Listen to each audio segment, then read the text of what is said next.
Coming up on the LCS preview show, we break down the playoff race, blow up the record books, and count down the biggest plays of the week.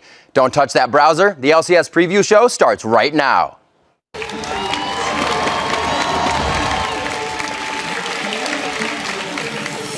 still alive. Shifter finally goes down in the double ace. Well, no matter what happens, the whole game was worth it at this point.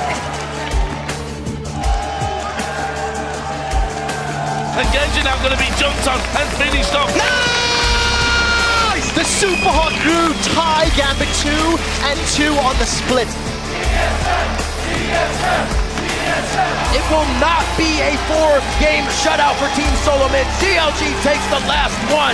We really didn't want them to have the C9, 25-3. Alliance will take the 8th win in a row, and for the 3rd week running, they have themselves a perfect 2-0 victory.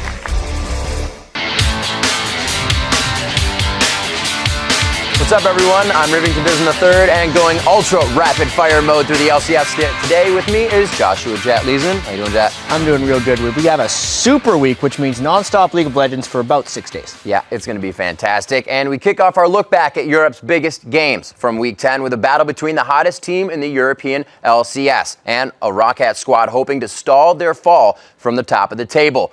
As we jump into the highlights, Alliance came into their game against Roccat riding a 6-game winning streak.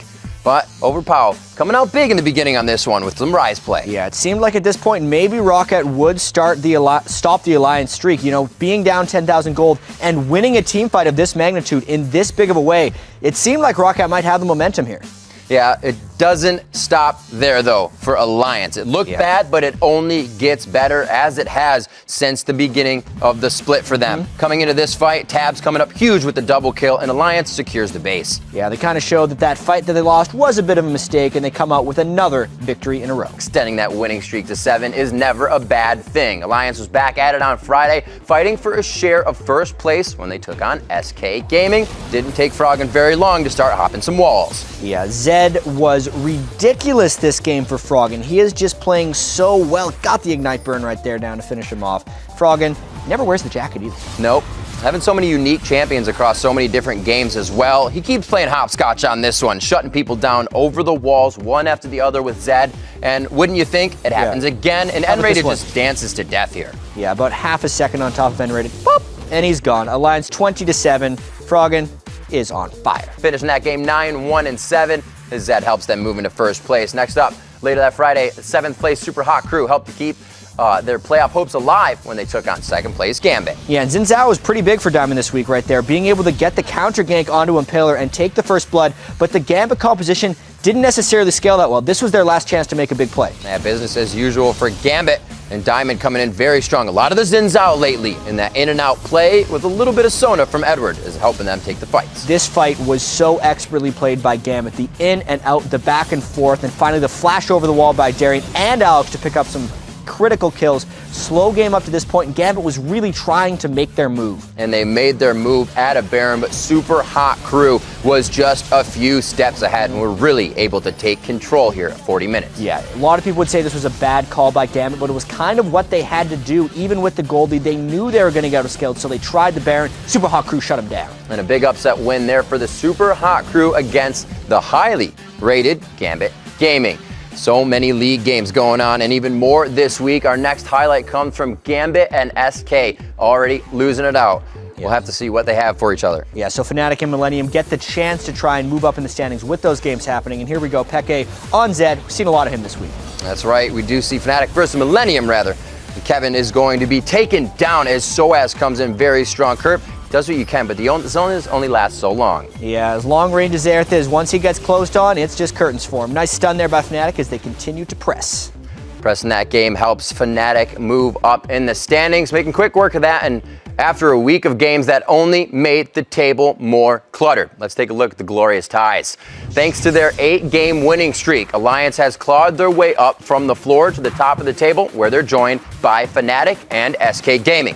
But the traffic jam doesn't stop there, as Gambit and Roccat are tied for 4th, with the Wolves and Crew fighting for the 6th seed. But the table is far from set, and the seats will be rearranged after this Super Week's worth of games. Today couldn't start off any more super. A first-place battle between Fnatic and Alliance, with sole possession of the top spot on the line. Then on Wednesday, we've got 6 games coming your way, including a fight that features longtime rivals Gambit and Fnatic, as Edward and the Suits look to reclaim a spot at the head of the table. Then on the final day of the European regular season, all the ties will be settled. Whether it's during our 5 regularly scheduled matches or in the bonus coverage, that's all but guaranteed to happen right after. And with so many incredible games all having an impact on the playoff picture, we're not going to pick a BF game of the week, but instead we're going to break down the BF week of games. There are 96 official results already in the European LCS match history, and as we head into the final 16 contests, every team still has a shot at the postseason. And on the flip side, every squad is still in danger of missing the playoffs. So now to drop some knowledge on the postseason possibilities, I'd like to welcome QuickShot to the show. How's it going, QuickShot? Have enough time to cover all the possibilities, but I'll do my best to at least clear up some of them. All right, sounds good. Let's kick off our postseason postulations with a look at the teams at the bottom of the table: the Wolves, the Crew, and the Millennium. Well, let's start with Millennium, since they have the least likely chance of making it to the postseason. In order to make it, they need to do something that they haven't done all year: win 4 games in a row. But even if they do that, and they go from 7 wins to 11 wins in just 1 week, they still need a lot of help. They need the Super Hot Crew to beat the Wolves, but then lose the rest of the games. Plus, they need the Wolves to lose all 4 of those games. And even if all of those stars align, all that's actually going to do is create a 3-way tiebreaker for those final positions in the playoffs. Now, for the Super Hot Crew, their job is considerably easier, but they still need a little help. If the Crew beats the Wolves in their head-to-head match, then all they have to do is win 1 more game than the Wolves the rest of the Super Week to guarantee 6th place. But even if they lose their head-to-head against the Copenhagen Wolves, at least if they can pull off 2 more wins than the Wolves, they'll tie for 6th place and force another tiebreaker. The Copenhagen Wolves, on the other hand, they are in control of their own destiny. All they have to do to lock in 6th place is win 1 more game than the Super Hot Crew. Or if the Wolves beat the Super Hot Crew in their head-to-head, their Super Week match this week, they can even go 1 worse in that win-loss column and still force that tiebreaker. Now, while the Wolves and Super Hot Crew are both still technically alive for a first-round bye, it would take a miracle. So I'm going to mention it. It's possible. I've mentioned it. Let's move on. Team Rocket is the next team I want to talk about. Now, they have a very real possibility of grabbing one of those first-round byes. But first, they have to make the playoffs. And for Rocket and the rest of the other teams sitting higher up on the table, the old adage holds true: win games and you're in. In fact, all it will take is 2 wins, or 1 win and a loss by the Super Hot Crew for Rocket to be postseason bound going to the playoffs. Even if they lose 3 more games than the Super Hot Crew, Rocket still gets at least that tiebreaker match for 6th. I think you're seeing a trend with tiebreakers. The worst case scenario for Overpower and Crew is that if they lose all 4 games, and if Super Hot Crew wins all 4 of their matches, that means Rocket's season reaches terminal velocity and they're facing promotion. Now, while that's the worst that can happen, the best that can happen is a first-place finish. Rocket can end the week tied with Gambit and still take the title thanks to the head-to-head, whereas a tie with Alliance would force a playoff, and a tie with SK would place them in 2nd, once again, thanks to those head-to-heads. And of course, that's only if there was 2-way ties. When you start figuring in 3- and 4-way ties, there's far more math than even Pythagoras can handle, and a Thursday full of loads more bonus content. Now let's move on to the next team. Let's start with Gambit. Just like Rocket, all it takes is 2 wins or 1 win and a loss by Super Hot Crew. This will guarantee a playoff spot for Gambit. And also like Rocket, it would take 3 more losses than the Super Hot Crew to force a tiebreaker. Now, with 4 more losses sending them into the promotion tournament, that means Gambit actually faces promo as a possibility. As far as first place is concerned for Gambit, they will have to finish all alone at the top of the table, since their head-to-head against the other teams are the worst of the contenders. That means it'll probably take a 4-0 performance or a Thursday tiebreaker for Gambit to swagger their way into first place. Now, meanwhile, for the rest of the teams to guarantee a post-season appearance for SK Gaming and the other first-place team, which includes Fnatic and Alliance, the quest for first goes in favor of SK. They've got one of the best records against the other top teams, and depending on this week's results, they could be 3-1 against all 3 of them. But no matter what, they won't have a losing record against them, which is great for those tiebreakers. For Fnatic, it's win one and they're in as well. But the quest for first will be much harder and once again take a super week's worth of wins. They are currently on the losing side of 2/3 of their games against Alliance and SK Gaming, and they'll have to even up those series if they want a shot at number one.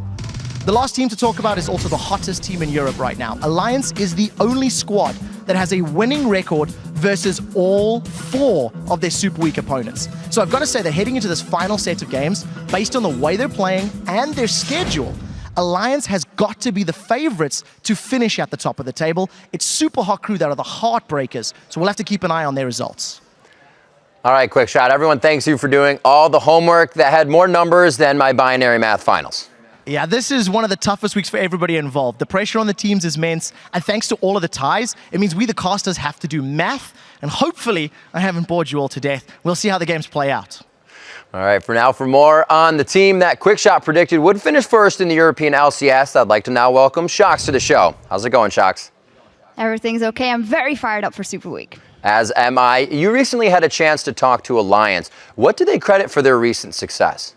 Well, both Froggen and Wicked credit their recent success to the team getting to know one another. Wicked says that they know each other's limits and they know exactly what everyone will do at any given time. Now, Nif also points towards the team's increased champion pool, improved pick and ban phase, and a shift in their playstyle to a more objective-oriented approach for their success.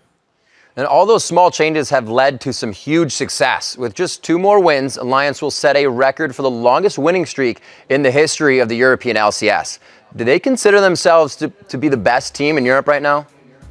Well, when I asked Alliance that question, Niv said that if they can cut down on their mistakes, they are, quote, the best right now, while Wicked said that if they can beat Fnatic in the first game of Super Week, they should be in good shape to beat everyone else as well. It just seems fair that you should have to beat a team before you beat down their record. Now, I want to ask you as we move on about Froggen. Over the last 8 games, he's played 7 different champions and won 2 MVP awards. What did Froggen have to say about his recent performances? Well, Froggen said that he hasn't really changed his style, but he pointed to overall team synergy for his success. He says despite his reputation, he's always roamed, and his champion pool has always been big. He's just finally getting to play them in the LCS. Now, as far as where he ranks among European mid laners, he deflected the question, saying that basically it's impossible to rank them, but his teammate Nif, he wasn't as modest. Nif had very high praise for Froggen's ability to play every champion his team's comp requires, and also for Froggen's laning phase, which he called the best in Europe. Overall, Nif said that Froggen is, quote, by far the best mid laner in Europe right now. All right, Shox, thanks for hitting up Alliance and giving us an inside look at what they credit for their success. It's always a pleasure, Riv. April's Fools. Nice, Shox. Now for more on the records that are on the brink of being broken this week, like Fnatic's win streak, let's send it across the studio to Jack. Thanks. Last summer, we saw LCS records set for the most kills, most deaths, and most assists in a single split. And this spring, we're close to seeing the LCS record book rewritten once again. Let's get started. We touched on Bjergsen's quest for kills per game title last week. Despite having a down week, 11 kills in 2 games, he's still on pace to average more kills per game than he's ever had before. Also, anyone has ever had before. However, his chances of breaking ManCloud's mark for most kills in a split took a serious hit last week. He now needs 35 kills over the next 4 games to take the title. Another per game record that could be getting broken would be the highest gold per minute mark. All Wild Turtle has to do is keep making that money at this rate, and he's going to break his own record. And now from a money bag to a scumbag, we have Edward right here. He's poised to break his own mark of 46 kills secured as a support if he averages 2.5 kills per game over the Super Week. That's a total of 10 kill steals, or kill secures, as Edward would like to say, in the next week. Another bot lane record that could fall this week is the record for most kills as an AD carry in a split. Sneaky actually currently has 129 kills, which means he is 23 kills off of tying doublest record. That would be 5.75 kills per game. Sneaky is currently average 5.38 per game, so it's going to be close. But we can't forget about Wild Turtle. He's more than capable of jumping over both of them and setting the record himself. Besides sneaking up on Doublelift's record, Sneaky is also sneaking up on Kop's record for KDA in a split from an AD carry. But whether he breaks that record or not, Sneaky is quietly putting up one of the best statistical splits ever by an AD carry. And another record that could be falling would be Meteos' split for most kills by a jungler in a split. Diamond set the record last spring, and Meteos has already equaled that mark this spring with 4 games to go. So I'm going to go out on a limb and say Meteos has this one. The reverse of that record, however, is a little bit more dubious. most deaths by a jungler. NK Inc had 115 respawns, which are only 15 more than Coast and Tendudex, who will hold this title if his 4 deaths per game average holds up over Super Week. And the last record that looks to be rewritten is the assist by a top laner, currently held by Soaz. Darius is averaging 8 assists per game, which should help him reach the old record this week. Now for a look at one last record that might be broken this week, let's head back over to Riv. And with 3 more champs making their 2014 debut in Week 10, we're getting close to setting a record for the most champs picked in a split. Let's take a look. Last week, Snoopy pulled Nautilus out of the depths of his champion pool, with Wild Turtle showing off his Twitch reflexes shortly after. And the third new champ to light up the stage was Golden Glue's Lux. That brings this spring's total to 88 champions. That's just 3 short of last summer's total and 5 short of last spring's record.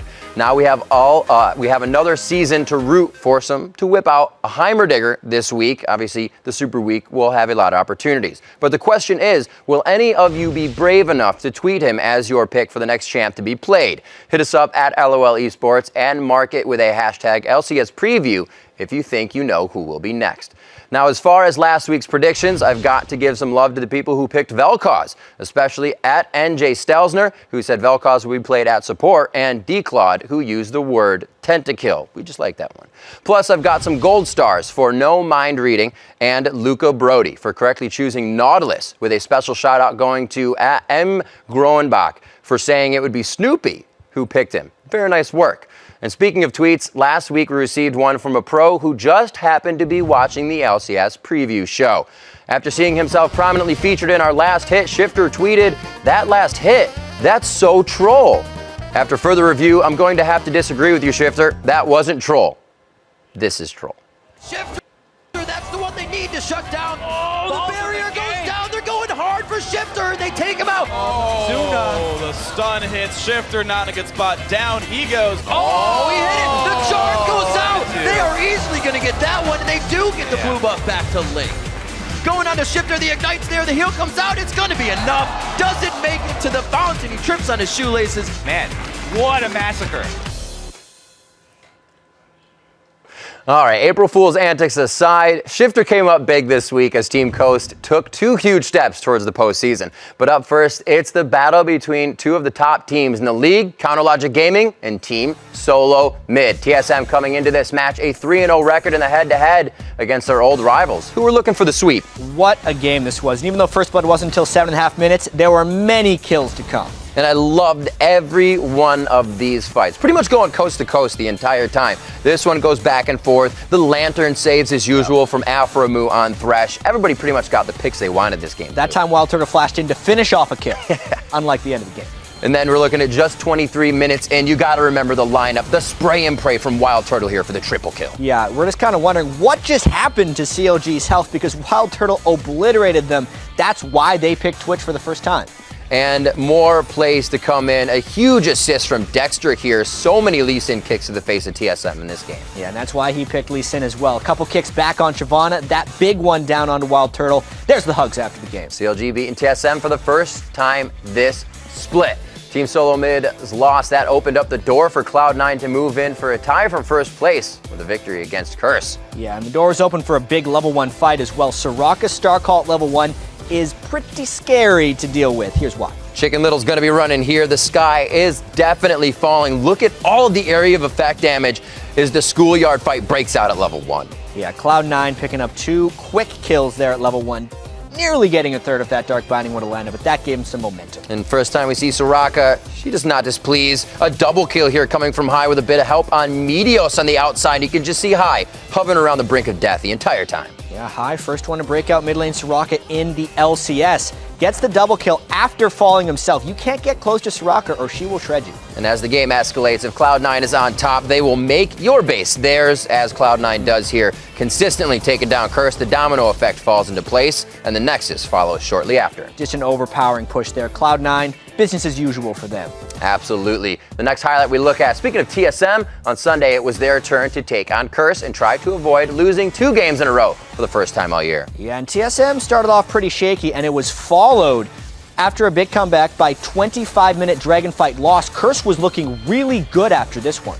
always getting something great for themselves, but sometimes overstaying their welcome. This fight looks so good, but TSM was on the chase for what would lead to the unofficial quadra here for Bjergsen. Bjergsen's Nidalee chases fast and far. Doesn't even need to land all his spears because he's so fast, hopping over every wall to maximize his distance. Does land that one though, splits the clone. Teamwork here. Somebody take the right, I'll take the low road. He gets the kill, the unofficial quadra, as we said. TSM bounced back, and Bjergsen's triple kill leads this game to the victory. Up next, Dig's new mid laner Golden Glue finished up his first week in the LCS with a matchup against one of the best mids North America has to offer. Not the best way to start, dying at level 2. As Hai said afterwards, he was not respecting the Lulu lane.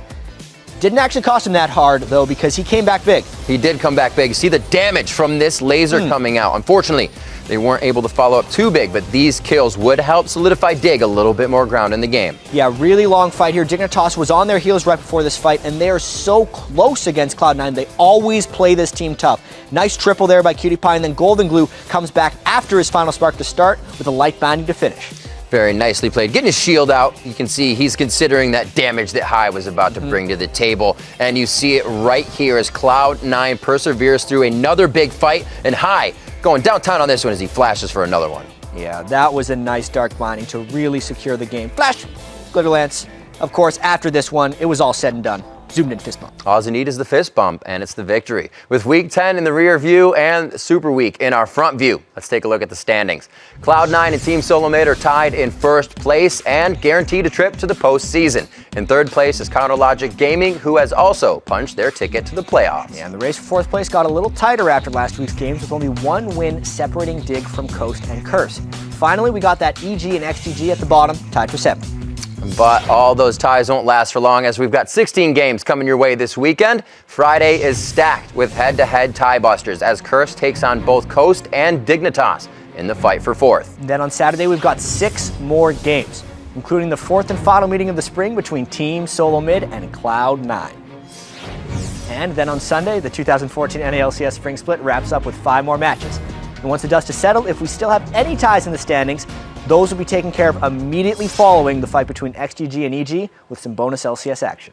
And just like in Europe, we couldn't pick just one BF game of the week, but instead we will break down the BF week of games. Unlike last summer when much of the standings were basically set, this spring the final 16 games will impact everything from the first place to last place. And while the squads are basically divided into the have winning records and have not, there's a theme running through this final week. Do what you can to avoid facing CounterLogic Gaming in the playoffs. But before we get to CLG, let's start the parade of postseason possibilities with 2 teams unlikely to face Doublelift and Crew in the playoffs. Yeah, well, XGG and Evil Geniuses are most likely not to make it there. It's because both of those teams are 3 games out of 6 with only 4 games to play. To make matters worse, EG's head-to-head versus Curse is the only tiebreaker either team owns. And since these teams would have to win 4 games in 1 week when they've only won 6 games all year, it's pretty safe to say they need to start looking towards the promotion tournament. And that's what makes this race for 7th place so interesting. Whoever finishes 8th will most likely have to face LMQ in the promotion tournament, and frankly, LMQ is playing better than either of these teams right now. So while Sunday's game between XGG and EG doesn't have the prestige of Saturday's TSM Cloud9 game, it could be the difference between finishing 7th and having a much better chance of regaining a spot in the LCS, and finishing 8th and having to face up against a LMQ. Next, I want to hit the fight for 4th, but really, it's the fight for not finishing 6th. These teams need to avoid fighting CLG in the first round of the playoffs. Now, despite being 1 game back of Dignitas in the standings, the team that has the best shot of avoiding a 6th place finish and a quarterfinal fight with 3rd-seeded CLG is Curse. They own the tiebreaker against Dignitas and will at least tie Coast in head-to-head wins. Plus, based on their Super Week schedule, Curse would be predicted to go 2-2 and finish 5th or higher. Now on to Dignitas. They have the 2nd best statistical chance to finish in 4th or 5th. They own the tiebreaker against Coast and have winning records against 2 of their opponents this week. That brings us to Team Coast now. While they all but guaranteed themselves a playoff berth with 2 clutch wins last week, Coast is the only team out of 3 to have to play TSM and Cloud9. And unless Team Coast can pull off a couple of huge upsets, they're likely to take 6th and face CLG in the quarterfinals. Now to be fair, Dig, Coast, and Curse aren't the only teams hoping to avoid getting ganked by Dexter and Crew. Team Solomid and Cloud9 have both said that they would have liked to avoid that situation in the semifinals. And the best way to do that is finish first. as the top seed will face the winners of the 4th versus 5th matchup in the semifinals, most likely Dig or Curse, while the 2nd place team will square off against the winner of the 3rd versus 6th matchup, which, if our postulating is correct, will be CLG or Coast. And in that fight for first, Team Solomid has the much easier Super Week schedule as they face the bottom 3 teams in the league, while Cloud9 has a showdown with CLG on Friday. Now, if both TSM and Cloud9 can avoid being upset, and Cloud9 can take out Counter Logic Gaming one more time, that means we'll be in for an incredible battle for first place on Saturday. A lot of ifs, though. Now, if you're wondering why we framed this playoff picture around teams trying to avoid a matchup against CLG, here's why. Ever since Dexter has started roaming their jungle, Counter Logic Gaming has finally started living up to their potential, or even exceeding it. Over the last 7 weeks of the spring, CLG has compiled a 12-3 record and posted a team KDA of 5.17. Also consider that Counter Logic Gaming not only beat Team Solomid last week, but they've also fought Cloud9 to a 1-1 record since Dexter joined the lineup. In fact, if Dexter had been starting on CLG since the start of the split, we'd probably be talking about a 3-way race for first place heading into Super Week instead of the 2-way tie we have right now. Yeah, and when you add all those stats and the fact that CLG's bot lane has a special kind of synergy and they look this good, it's no wonder that all the other teams want to avoid them in the playoffs. Yeah. Happy April Fools, CLG. That's a tricky one. Aframu always supporting Doublelift. Such a soft touch from Double. Now from the silly to the sublime, let's take a look at the top 5 plays from Week 10 of the LCS, or as AfroLift calls it, the Penta. Yeah, at number 5, Zuna comes face-to-face with a runaway bull. Down on everything he has. Aframu is looking right for him, and he crushes him down into mincemeat. Aframu just smashes Zuna's face into the ground. And coming in at number 4, it's Forgiven with the huge outplay. Stepping in here, can he get to Forgiven? Ace in the hole goes through from this one. Takes him down to about 2/3 of his HP, and here comes Kerp as well. The damage, flashed away from, and he's turned it around. Amazing play from Forgiven. Number 3, it's Dexter's clutch kick. Dexter's very hurt on the outside, but that's the clone. He actually goes down to the hands of Dexter, and TSM is still trying to find where the rest of the team is. A double kill! Beautiful play from Dexter and Doublelift, and they're going to keep going, and they're going to have eyes possibly on Baron. Coming in at number 2, EG's Ken brings Pobelter along for the ride. The last 2 shots when he shields himself up.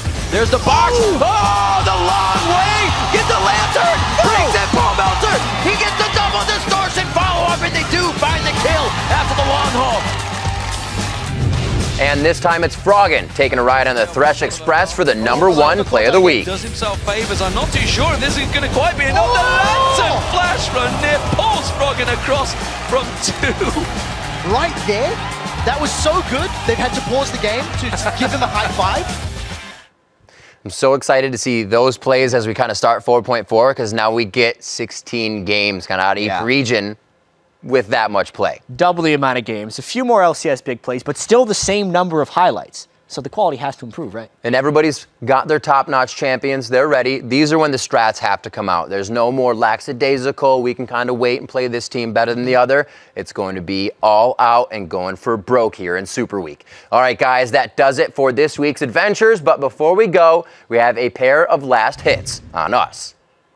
Healthy people coming off the base, chat. It could be staved off. Yeah, 3v5, but the Baron buff is still there. That's 2 inhibitors down. Coast just going. They got super minutes on the other side. Wiz Fusion can't get himself in range for these Nexus turrets. There's no focus there. It's just locked onto Zion Spartan. EG is trying to micro in and out to save themselves from damage. Snoopy goes for the micro in, and the focus on to Nintendo X as he gets a kill. Shifter almost goes down in that one. No, he will. Sliver of health left. Stays alive. Shifter with the plays. Here we go. Inox may take him down, but the Zanya's play. Everybody jumps on one spot. All the eggs in one basket. He's still alive. Shifter finally goes down to the end. Double ace. The last breath and the double ace.